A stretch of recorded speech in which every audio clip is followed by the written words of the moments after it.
Welcome to another video Pharmacon tutorial.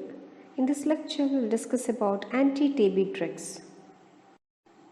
TB is a chronic granulomatous disease caused by Mycobacterium tuberculosis that needs to be treated over a long period of time, and that can be months or even extend to years if the patient is still positive for TB culture. As TB is a chronic disease, the lesion of TB is fibrotic and drug penetration becomes a problem. According to their clinical utility, the chemotherapy of TB can be divided into two, first line and the second line drugs. First line drugs are cheap, effective and have low toxicity, while the second line drugs are used if the first line drugs are ineffective. They are expensive and have a decreased efficacy and increased toxicity. First line drugs include isoniazid, rifampicin, pyrazinamide, ethambutol and streptomycin. The second line drugs include fluoroquinolones, amikacin, cycloserine, ethionamide, para-aminosalicylic acid and capreomycin. Coming to the first drug, that is isoniazid. This isoniazid, otherwise called as isonicotinic acid hydroside, the primary mechanism of action of isoniazid is the inhibition of the synthesis of mycolic acid. This mycolic acid is a unique fatty acid component of the mycobacterial cell wall. Now this drug is a prodrug that depends on bacterial catalyst for its activation. So one thing to remember is that the bacteria will have the power to mutate the gene or inactivate it and thus become resistant. Isoniazid can act on both extracellular and intracellular fast multiplying organisms and thus can be used both in treatment and prophylaxis. The pharmacokinetic properties include it crosses the blood CSF barrier, also placenta and tubercular cavities. They are metabolized by acetylation in liver and thus excreted in urine. Metabolism is dependent on slow and rapid acetylators. Now about the side effects of isoniazid, which includes hepatotoxicity. This is because it is metabolized in the liver and these drugs are used on chronic basis as well. That is why it causes hepatotoxicity. Then it leads to raised LFTs, that is the liver function test, that is AST and ALT.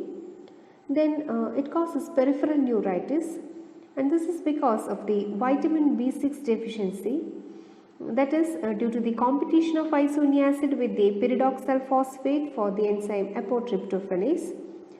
And the other side effects are sideroblastic anemia, SLE, that is mostly associated with the slow acetylators, and hemolytic anemia in G6PD deficiency patient. Now let me explain about the above mentioned side effects in detail. First of all, about the sideroblastic anemia. This pyridoxine or vitamin B6 is required for the synthesis of heme. When there is deficiency of this vitamin B6, this iron gets deposited in RBC, leading to the sideroblast formation, and thus a sideroblastic anemia occurs. Now about the SLE, that is the systemic lupus erythematosus. This isoniazid is also associated with SLE by binding to the carrier protein. It acts as heptins and elicit immunological response. Lastly, about the cause of hemolytic anemia. We know that this glutathione is a tripeptide antioxidant.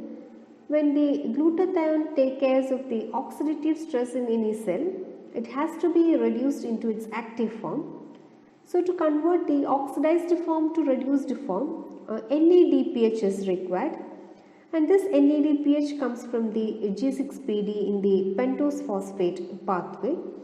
Now if a patient is G6PD deficient, then glutathione will not be converted into its reduced active form, and thus oxidative stress will not be taken care of, and so in G6PD deficiency patient there will be hemolytic anemia due to oxidative stress. Now obviously there will be a question that there will be G6PD deficiency in all of the cells in the body. Why the RBCs are more susceptible? The reason is RBC do not have mitochondria. So they have no source for producing the reducing power apart from this glutathione. So they totally depend on the glutathione to be converted into its reduced form by NADPH and thus on G6PD. Rifampin or rifampicin is also known as a sterilizing agent because it acts on both intracellular and extracellular organisms and also ones that are present in the caseous necrosis. It acts by inhibiting the DNA dependent RNA polymerase and thus inhibiting the RNA synthesis. It is bactericidal for Mycobacterium tuberculosis, Gonococcus, H. influenza, Staph aureus, E. coli and Pseudomonas. Now regarding the pharmacokinetics, food decreases its absorption, it is metabolized in the liver by acetylation and thus the soluble form is excreted in urine and the unmetabolized form is excreted in the bile and also undergoes enterohepatic recycling. Apart from the treatment of TB, they are also used for leprosy, meningococcal carrier state and as well as for brucellosis treatment. The adverse effects include hepatotoxicity, same as isoniazid, then causes flu-like syndrome, GI disturbances, rash, itching, flushing, etc. and a characteristic red-orange color in urine, tears, sweat and saliva. Rifampicin is an enzyme inducer, so it will enhance the metabolism of itself and drugs that are administered simultaneously. So, female TB patients consuming oral contraceptives should be counseled about this to avoid unwanted pregnancy. Now, the next drug is pyrazinamide. This pyrazinamide acts by inhibiting the mycolic acid synthesis, but not same as that of isoniazid. It causes dose-dependent hepatotoxicity and hyperuricemia because it competes with uric acid for secretion in the kidney. Next drug is ethambutol. This ethambutol inhibits the arabinogalactone synthesis by inhibiting enzyme arabinogalactone synthase and thus the cell wall synthesis inhibition occurs. This arabinogalactone is a major component of Mycobacterium cell wall. And obviously, by inhibiting this arabinogalactone, there will be inhibition of cell wall synthesis as well. This ethambutol is a bacteriostatic drug and has no cross resistance with any other anti-TB drug. It can be also used to combat Mycobacterium avium complex. It can cross the blood-brain barrier and for the same reason they can be used in meningitis treatment. The adverse effect to be remembered is the optic neuritis, especially color vision, and in that especially red-green color vision. It can also cause hyperuricemia like pyrazinamide. Next is an aminoglycoside, that is the streptomycin, which we have discussed in detail in our previous video. Here for TB patient, they are given in IV or IM. Now moving on to the second line drugs. First one is fluoroquinolones. We have also discussed fluoroquinolones. The ones that can be used here are ciprofloxacin, ofloxacin, moxifloxacin and levofloxacin, and they are all bactericidal in nature. We have also seen amikacin, which is given in IV, and it is also a bactericidal drug. Next drug, that is cycloserine, is a cell wall synthesis inhibitor. It can cross the blood CSF and causes CNS side effects like tremor, psychosis and a headache.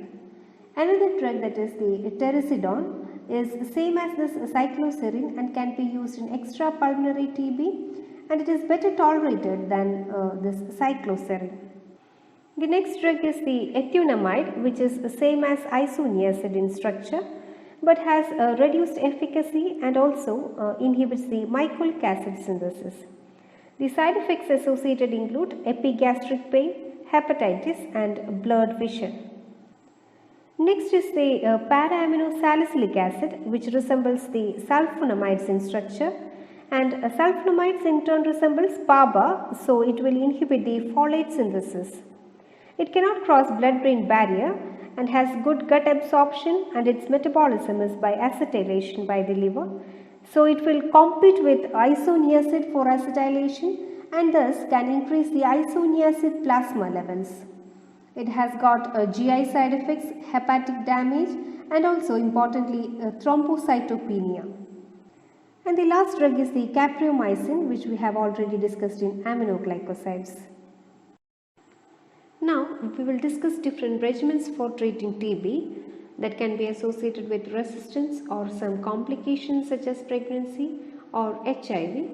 The different types can be normal course of therapy, multiple drug resistant TB, extensively drug resistant TB. The last two complications are with HIV patient and pregnancy, and a few drugs used in MAC complex are also discussed here.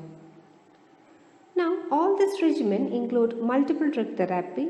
The first reason for the same is that we want to get rid of the bacteria by rapidly killing it as soon as possible. Secondly, we don't want resistance. Third, we don't want relapse, and finally want to shorten the duration of therapy. Normal course therapy is for 6 to 8 months.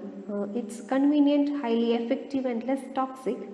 It comprises of two phases, intensive phase for 2 to 3 months and a continuation phase for 4 to 6 months. In the intensive phase, we use 4 drugs, and for this continuation phase, we use 2 drugs, and both of them are bactericidal drugs. They are given daily or thrice a week. The intensive phase is to render the patient non-contagious, while the continuation phase is to prevent relapse by eliminating the remaining bacteria. Multiple drug resistant TB is one in which the organism is resistant to both isoniazid and rifampicin, with or without resistance to any other anti-TB drugs.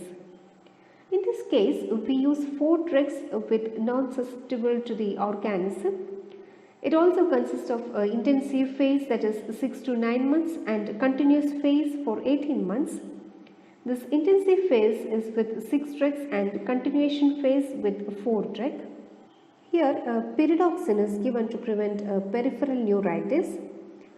Then the next is the extensively drug resistant TB, that is one which is resistant to the isoniazid, rifampicin, fluoroquinolones, and one of amikacin and capreomycin, etc. And this is usually fatal. In the HIV associated TB, rifabutin is usually preferred, which is a rifampicin analog, but it has less enzyme inducing activity, so it won't enhance the metabolism of HIV drugs.